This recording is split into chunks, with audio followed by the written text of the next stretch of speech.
Your brain is running code you didn't write. Imagine your mind is like a computer, and over the years, without you even realizing it, little bits of buggy code psychological glitches have been installed. These glitches run in the background, influencing your decisions, hijacking your emotions, and keeping you stuck. They're not your fault, but they are your responsibility to fix. Today, we're going to run a diagnostic. We're going to find these 7 glitches and give you the tools to debug your own mind. By the end of this video, you won't just understand yourself better, you'll have a clear path to taking back control. Let's start with the most common one, the dopamine loop. You pull out your phone, intending to check just one thing. 45 minutes later, you're deep in a rabbit hole of cat videos and celebrity gossip. You feel a little empty, a little guilty. You think you're addicted to the content, right? Wrong. You're addicted to the asterisk anticipation, asterisk. Hey, your brain isn't getting a rush from the video you just watched.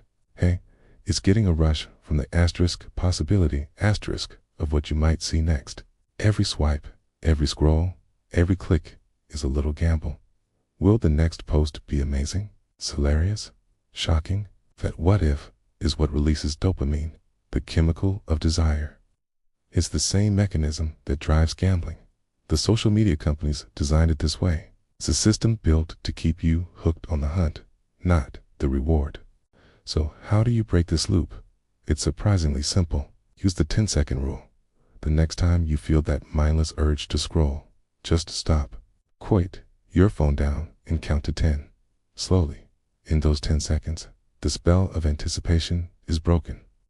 Your conscious, rational brain has a chance to catch up and ask, is this really what I want to be doing right now? 9 times out of 10, the answer will be no.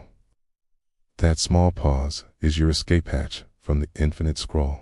Try it. It's a tiny action with a massive impact on your focus and time. Next up, glitch number 2, the spotlight effect. You walk into a room and you're convinced everyone is staring at you. You notice a tiny stain on your shirt, and suddenly you feel like a giant neon sign is pointing to it, flashing messy person here. You trip slightly on a crack in the sidewalk, and your face burns with embarrassment, certain that every single person on the street saw it and is now judging your entire existence. This feeling that you are the center of everyone's attentions, the spotlight effect. And here's the liberating truth. It's a complete illusion. Nobody is watching you. Oh, to be more accurate, they're not watching you nearly as much as you think. Think about it. When you walk into a room, what are you usually thinking about? Okay? Are you meticulously scanning every other person for flaws? Or are you worried about how asterisk you asterisk look? What asterisk your asterisk going to say? And whether there's spinach in your teeth? Exactly. Everyone is the star of their own movie. They are far too busy worrying about their own spotlight to pay much attention to yours. How people are thinking about themselves, their problems, their to-do lists, that momentary stumble you had. Okay? They forgot about it before you even straightened up. Realizing this is like taking off a heavy backpack you didn't even know you were carrying. So go ahead, wear that bold outfit, ask that dumb question, dance a little when your favorite song comes on. The audience you're so afraid of is imaginary. This leads us to glitch number 3, the comparison trap. You're scrolling through your feed. You see a friend's perfect vacation photos, a colleague's promotion announcement, an influencer's flawlessly curated life. Okay? And that familiar, sinking feeling starts to creep in. You start measuring your own life against these polished highlight reels. Their success makes your own progress feel small. Their joy makes your own struggles feel like failure. This is the comparison trap, and it's a game you can never win. Why? Because you're comparing your chapter 1 to someone else's chapter 50. You're seeing the edited, filtered, final product, while you are intimately aware of your own messy, unedited, behind-the-scenes reality. You see their summit photo. You don't see the years of grueling climbs, the falls, the moments they almost gave up. Social media is a showcase of victories, not the process. The only comparison that is ever fair, ever productive, is with your past self. Look back at who you were a year ago, or 5 years ago. Have you learned something new? Have you overcome a challenge? Have you become a little kinder, a little wiser, a little stronger? That's the only progress that matters. Ditch the strangers on your screen and start celebrating your own journey. You are your only true benchmark. Now for glitch number 4, the one that keeps you up at night, the what-if spiral. Your mind starts to race. What if I fail the presentation? What if I say the wrong thing on the date? What if that weird noise my car's making is a major problem? What if I get sick? This spiral of anxious thoughts feels incredibly real and urgent, but it's a glitch. Your anxiety loves imaginary danger. Your brain's ancient survival mechanism, designed to protect you from tigers in the bushes, is now overreacting to emails and social events. It can't tell the difference between a real threat and a perceived one. The what-if spiral feeds on uncertainty and thrives in the realm of speculation. It paints vivid, terrifying pictures of futures that have not happened and likely never will. The antidote to this spiral is one powerful question. Where's the evidence? When your mind says you're going to get fired, ask it, where is the evidence for that? Has your boss said anything? Have you had poor performance reviews? Or is this just a feeling?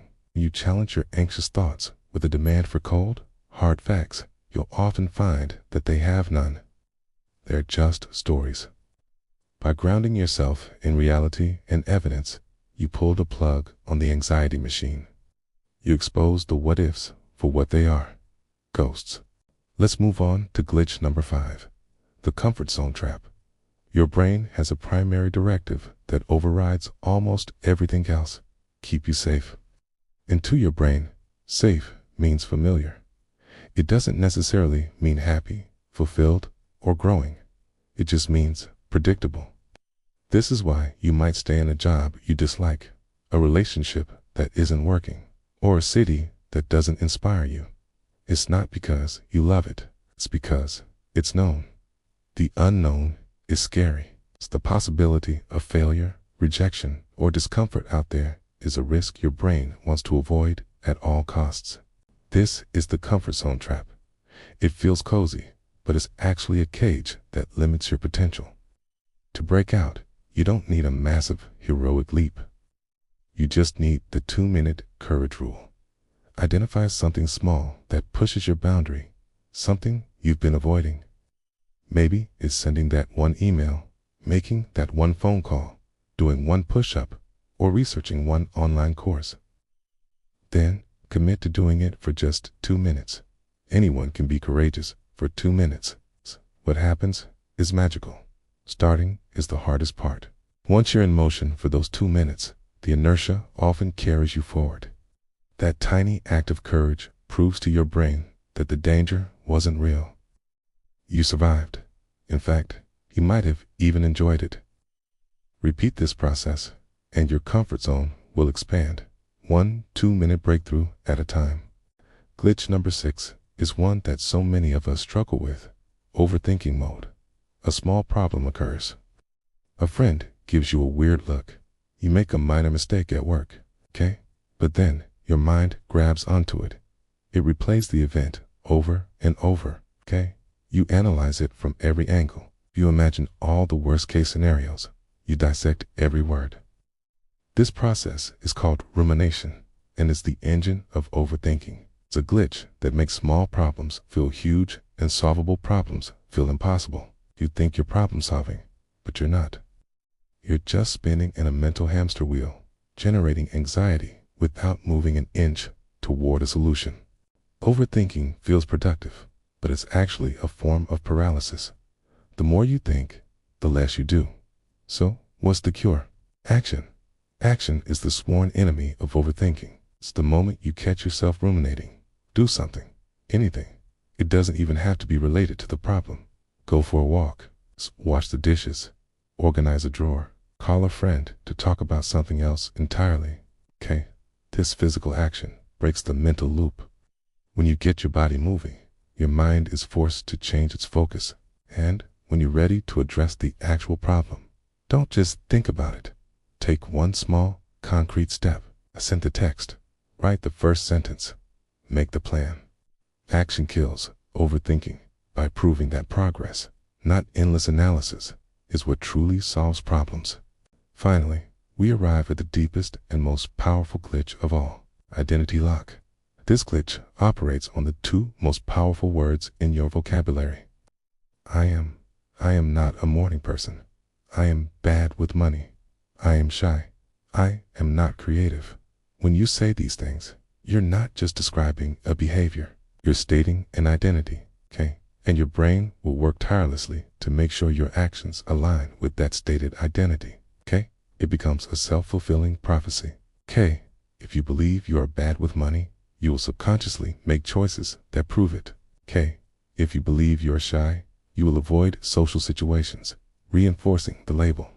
Your beliefs about who you are literally trap your potential. But here's the secret. Your identity isn't a fixed, permanent thing. It's a collection of stories you tell yourself. And you can change the story. The way to break the identity lock is to make a simple but profound linguistic shift. Replace I am with I'm becoming. Instead of I am not a morning person, try I'm becoming someone who wakes up earlier. Instead of I am bad with money, say I am becoming someone who is financially responsible. This subtle change transforms a fixed identity into a fluid process. It gives you permission to change, to grow, and to evolve. Kate acknowledges where you are now without locking you in place forever. You are not a static noun, okay? You are an active verb. So there they are. 7 psychological glitches that may have been running your life on autopilot. The dopamine loop, the spotlight effect, the comparison trap, the what-if spiral, the comfort zone trap, overthinking mode, and identity lock. Seeing the glitch is the first and most crucial step. Now, you can't unsee them. You now have the awareness to catch your brain in the act. And with the simple rules we've discussed, the 10-second rule, demanding evidence, the 2-minute courage rule, taking action, and shifting your identity, have the tools to debug your mind. You have the power to rewrite your own code. It won't happen overnight, but every time you catch a glitch and break its pattern, you reclaim a piece of your own mind. You move from being a passenger to being the pilot of your life. Thank you so much for watching. If this breakdown helped you see your own mind a little more clearly, consider subscribing for more deep dives into psychology and self-improvement. Let me know in the comments which glitch resonated with you the most. See you in the next one.